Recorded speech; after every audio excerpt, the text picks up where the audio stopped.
Elle a déclaré sa candidature ce matin dans la première circonscription pour les législatives. Sonia Backès, membre du groupe Les Républicains, notre invitée ce soir, une candidature annoncée et un livre en simultané, un livre que vous avez lu, Nathalie Delay.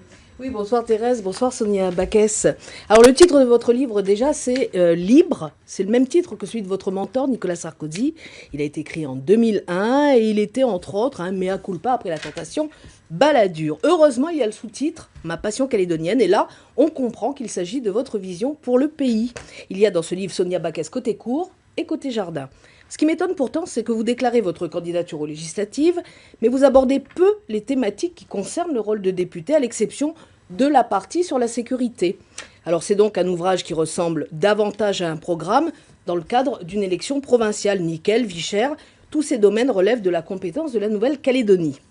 Là, en revanche, où vous vous distinguez de vos alter-ego, c'est sur votre proposition québécoise, c'est-à-dire oui au référendum d'autodétermination, mais si la réponse est négative, on attend 25 ans, une génération pour en refaire un deuxième. Au cours du livre, on comprend vite qui sont vos meilleurs ennemis, vous fustigez, je cite, le comportement dictatorial et misogyne de Philippe Gomez, l'obstination de Gaël Iano, souvent méprisant et cynique quand il le peut, je cite toujours, et puis on sent aussi une certaine acrimonie vis-à-vis de Pierre Frogier. Malgré tout, vous continuez d'avancer, car s'il y a une chose qu'on ne peut pas vous enlever, c'est le courage.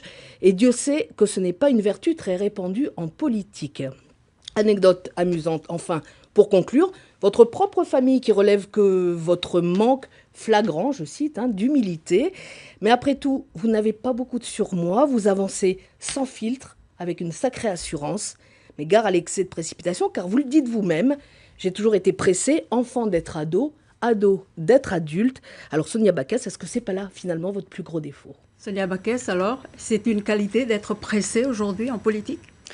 Je ne crois pas que je sois pressée parce que, en fait, cette candidature aux élections législatives, je l'ai mûrie longuement. J'ai été à la rencontre des Calédoniens et c'est une décision mûrement réfléchie parce que, contrairement à ce que disait Nathalie Delay sur un certain nombre de sujets, et notamment les deux sujets essentiels, celui de l'avenir institutionnel et celui de la sécurité, je crois qu'il y a une vraie attente de clarté et de courage de la part des Calédoniens. Alors vous annoncez aujourd'hui votre candidature législative, ne craignez-vous pas de diviser un peu plus votre camp? C'est que Bernard Deladrière est candidat dans la première circonscription, mais que sans doute il y en aurait d'autres. Alors justement, est-ce que c'est pas un risque? Vous savez, je crois qu'effectivement, j'aurais souhaité qu'on puisse faire des primaires, je l'ai dit publiquement, qu'on puisse se départager avant le premier tour de ces élections. Ça n'a pas été souhaité par mes différents concurrents, mais les autres candidats républicains ne sont pas mes adversaires. Mes adversaires, ce sont les indépendantistes, c'est Calédonie Ensemble qui mène une politique nationaliste et socialiste. Les autres candidats républicains sont des concurrents et le premier tour servira finalement de primaire, faute d'avoir eu des primaires avant. Alors parlons maintenant de votre ouvrage. Vous intitulez votre ouvrage Libre, ma passion calédonienne, c'est ce que nous disait Nathalie Delay à l'instant. Quel est l'électorat, en fait, quel est l'électorat que vous voulez convaincre? Je ne suis pas en train de viser un électorat en particulier. Je vous dis, j'ai fait le tour, j'ai fait beaucoup de réunions tous les soirs chez les gens, dans les quartiers nord, dans les quartiers sud, à Magenta, à Vallée des Colons, à Lansvata, à Ducos, à Caméré. Ce que j'ai entendu, c'est quoi? C'est un malaise parce que les Calédoniens n'y comprennent plus rien. Ils ne savent pas ce qu'on leur propose dans 20 mois. Dans 20 mois, on a le référendum de sortie de l'accord de Nouméa, on a des beaux slogans, le référendum éclairé, le troisième accord, et puis finalement, qui est capable de dire aujourd'hui ce qu'on leur propose? Moi, j'ai voulu qu'on soit clair dans le livre que j'ai présenté aujourd'hui. Il y a une solution claire, et donc je veux que les Calédoniens puissent savoir où on les emmène. De la même manière sur la sécurité, ils regardent ahuris l'État abandonner les populations du Mont-d'Or, parce que un coup on met un ultimatum, puis après on fait plus rien. Et en fait, les populations se sentent abandonnées. Mais elles se sentent abandonnées au Mont-d'Or, mais aussi à Nouméa.